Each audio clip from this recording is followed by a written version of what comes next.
Recording in Om Shanti.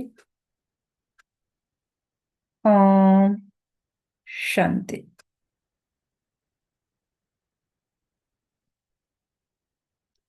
आज का meditation based है सर पर रहम करने वाले बनो, तो अहम और वहम समाप्त हो जाएगा। ये आज का मेडिटेशन दैनिक अनुभव और गहन आध्यात्मिक अभ्यास के साथ चलिए शुरू करते हैं। ओम शांति। प्रिय आत्माओं, एकदम रिलैक्स होकर बैठे, कमर सीधी, शरीर को सहज स्थिर और हल्का फील करें। आंखें बंद, ध्यान भीतर की ओर। मैं यह शरीर नहीं, मैं इस शरीर को चलाने वाली एक शांत चैतन्य आत्मा हूं।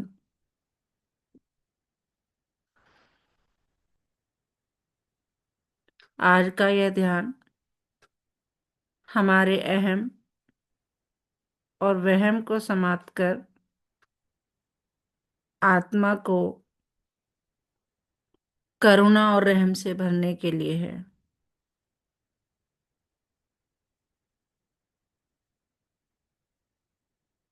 अब अपने आप से पूछें, अहम क्या है? अहम का मतलब मैं सही हूं, मैं सबसे ज्यादा जानता हूं, मेरे बिना सब अधूरा है, जो काम कर सकता हूं मैं कर सकता हूं। ये सब अहम का पार्ट है। तो पूछें स्वयं से, क्या मैं ऐसे फील करता हूं या करती हूं? अगर हाँ, तो मुझ में अहम की भावना है, अहंकार की भावना है। वहम क्या है? जो हमेशा यही सोचते रहे कि सब लोग मेरे खिलाफ हैं, मुझे नीचा दिखाने की सोचते हैं। हम्म, मेरा कोई नहीं।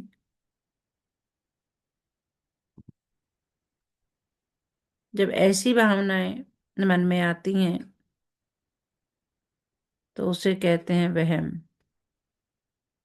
तो स्वयं से पूछें कि मैं कितना वहम करता हूं या करती हूँ।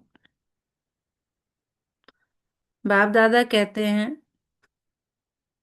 जहां अहम और वहम होता है वहां रहम समाप्त हो जाता है। अर्थात जहां अहंकार और जहां डाउट हमेशा रहता है, वहां हम किसी के प्रति अच्छा नहीं सोच पाते। जैसे एक भाई सेवा में बहुत आगे था, लेकिन जब किसी और को आगे लाया गया उनके साथ कि चलो ये आपकी हेल्प के लिए है, तो पहले भाई के मन में क्या आया? मेरी कद्र नहीं हुई, मेरे पे विश्वास नहीं था क्या, मुझे नीचा दिखाने के लिए ऐसा किया गया। अगर ऐसा मन में आया तो यही अहम और वहम है।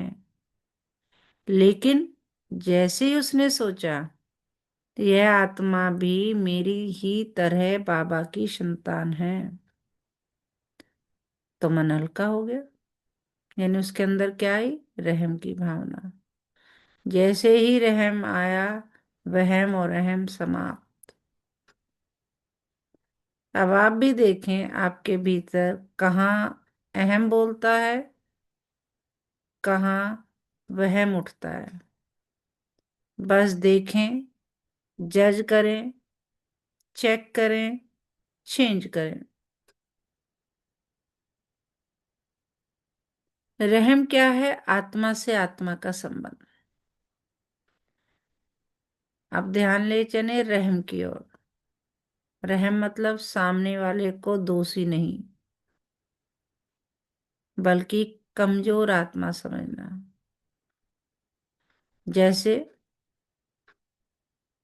एक बहन किसी बात पर बार बार क्रोध करती थी।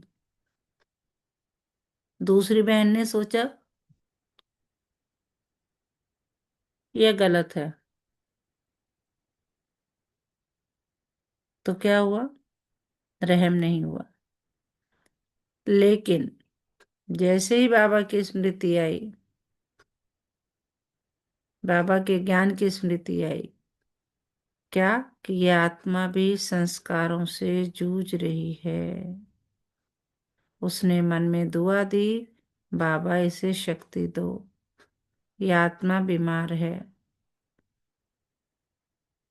क्रोध की जगह रहम आ गया। अब आप भी अभ्यास करें, जिस आत्मा से मन में शिकायत है उसे सामने लाएं। जिससे भी शिकायत है, किसी भी प्रकार की शिकायत, उसे, उसके चेहरे को, उस आत्मा को अपने सामने लाएं। उसे कहे,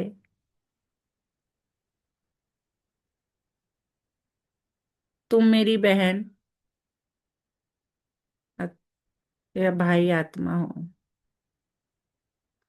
मैं तुम्हारे लिए शुभकामनाएं रखती हूँ या रखता हूँ।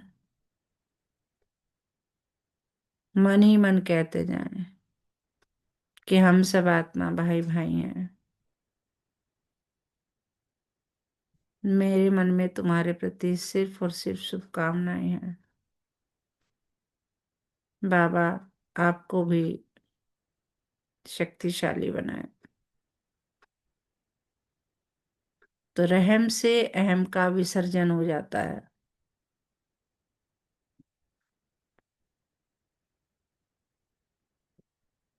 अहम कहता है मैं बड़ा हूं, लेकिन रहम कहता है मैं समान हूं। दोनों में देखिए कितना जबरदस्त अंतर है। जैसे एक भाई नए बच्चों को बार बार सुधारता था। मन में था मैं सीनियर हूँ, मतलब उस अथॉरिटी से, क्योंकि मैं सीनियर हूँ, मेरा काम है बच्चों को, बच्चों की गलतियों को सुधारना। लेकिन फिर बाबा की मुरली में सुना, जो रहम दिल होता है वही सच्चा मास्टर होता है। तो उस भाई ने उस अथॉरिटी की भावना को बदलना शुरू कर दिया। टोकने की जगह समझाना शुरू कर दिया। कुछ ही दिनों में रिश्ते मधुर हो गए। आप ध्यान में अनुभव करें कि क्या हो रहा है। हम बैठे हैं और जितना भी हमारे अंदर अहम है, बाबा की शक्तिशाली किरणों से वो पिघल रहा है। बाबा की शक्तिशाली किरणें मुझ आत्मा पर पड़ रही है, और मेरे अंदर जितना भी अहम है वो शक्तिशाली किरणों से पिघलता जा रहा है, जैसे आग में मोम पिघलता जाता है। और आत्मा एकदम हल्की हो रही है। और मन ही मन दोहराते जाए, मैं रहम दिल आत्मा हूँ।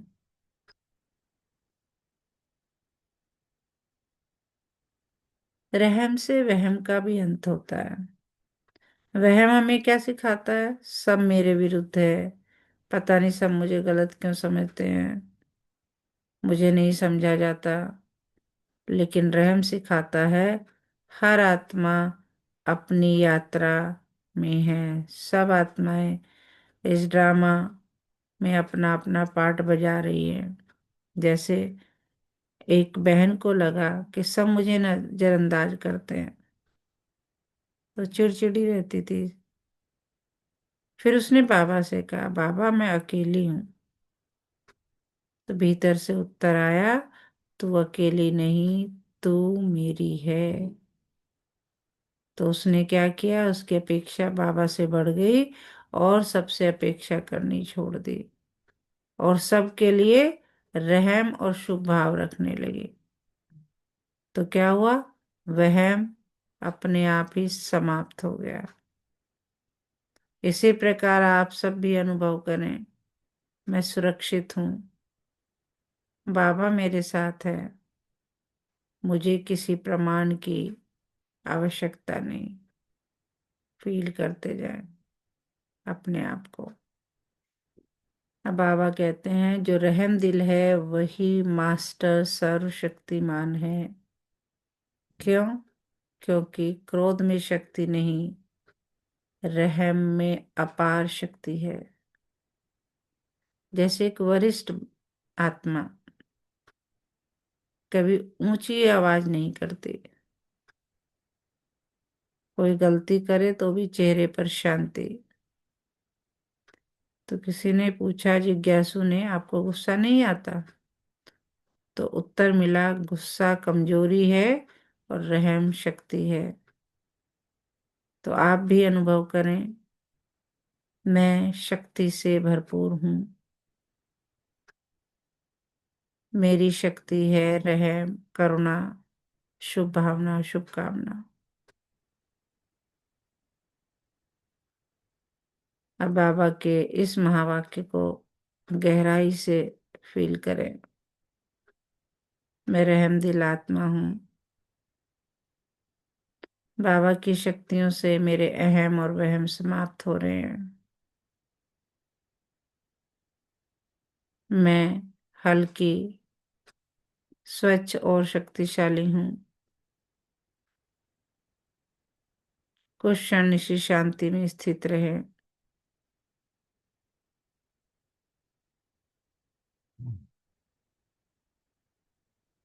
और बाबा को बहुत प्यार से, बहुत सम्मान से याद प्यार दें।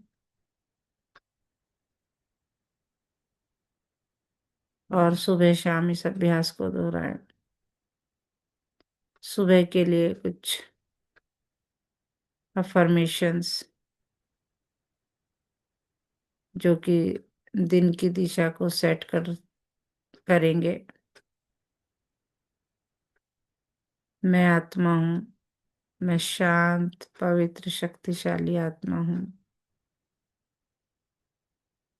आज मेरा स्वभाव रहम है। मैं हर आत्मा को आत्मा रूप में देखती हूँ। आज मेरे भीतर अहम नहीं, विनम्रता है। आज मेरे भीतर वहम नहीं, विश्वास है। मैं दोष नहीं देखती, दुआ देती हूँ। बाबा मेरे साथ है इसलिए मैं निश्चिंत हूँ। मैं मास्टर सर्वशक्तिमान हूँ।